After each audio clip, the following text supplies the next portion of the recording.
कांग्रेस उम्मीदवारों की घोषणा से जुड़ी हुई भी इस वक्त की बड़ी खबर आ रही है।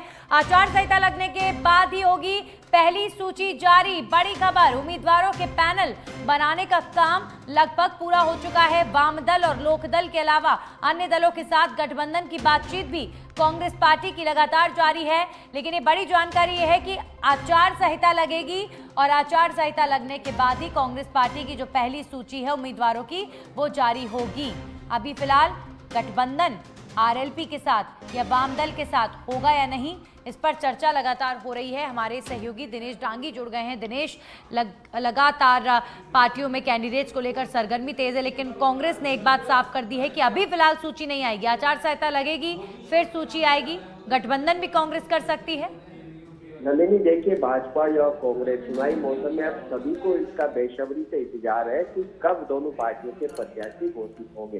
बात अगर हम कांग्रेस की करें तो ये साफ हो चुका है कि आचार संहिता लगने के बाद ही कांग्रेस उम्मीदवारों की पहली सूची जारी होगी। अब आचार संहिता 6-7 अक्टूबर को लगती है, उसके बाद लगती है। उसके बाद ही कांग्रेस अपने उम्मीदवारों की पहली सूची जारी करेगी और इसके लिए बाकायदा दिल्ली के अंदर सेंट्रल इलेक्शन कमेटी की यानी केंद्रीय चुनाव समिति की बैठक होगी और उस बैठक के बाद उम्मीदवारों की पहली सूची जारी की जाएगी। विभिन्न सर्वे के आधार पर 3-3 पैनल बनाने का काम है नंदिनी, लगभग वो भी अंतिम चरण में, या कह सकते हैं कि पूरा हो चुका है, कुछ 10 से 20 सीटों को छोड़कर। वहीं जो वाम दल है, कम्युनिस्ट पार्टी है, राष्ट्रीय लोक दल है और अन्य जो दल है जो समान विचारधारा के कांग्रेस से जिनकी नीतियां मेल खाती है, उनके साथ करीब 5 से ज्यादा सीटों पर गठबंधन हो सकता है। 3 सीटों का वाम दलों के साथ, 1 या 2 सीटों का लोक दल के साथ और कुछ अन्य दल है उनके साथ गठबंधन हो सकता है। वो बात की अंतिम चरण में, उसको लेकर भी बंद कमरों में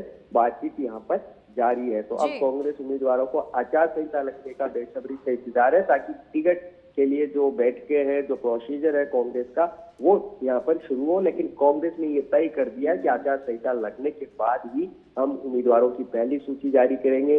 पहली सूची में करीब 50 से ज्यादा नाम हो सकते हैं। जो स्थापित नेता अशोक गहलोत, गोविंद सिंह डोटासरा, रमेश मीणा, विश्वेंद्र सिंह, विजेंद्र रोला, इन उम्मीदवारों के नाम पहली सूची में हो सकते हैं और दूसरी सूची अक्टूबर में ही आखिर में जारी हो सकती है। इस तरह की खबरें दिल्ली के गलियारों से नंदिनी यहाँ पर आ रही है। जी बिल्कुल दिनेश, तो आचार संहिता के बाद कांग्रेस की जो पहली सूची है वो जारी होगी।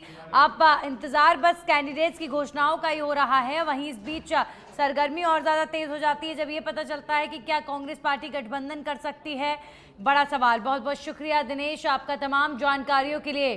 तो अब कांग्रेस की जो सूची है फिलहाल आज और कल तो नहीं, लेकिन हाँ आचार संहिता तो जल्द ही लगी जाएगी और फिर कैंडिडेट्स की सूची भी सामने आ ही जाएगी। अब सारी जो गतिविधियां हैं वो इन दिनों में ही होंगी क्योंकि अब चुनाव दूर नहीं है बहुत ज़्यादा, कुछ ही दिन बचे हैं। तो उसके पहले पार्टियां अपनी तरफ से तैयारियां करने में जुटी हुई हैं।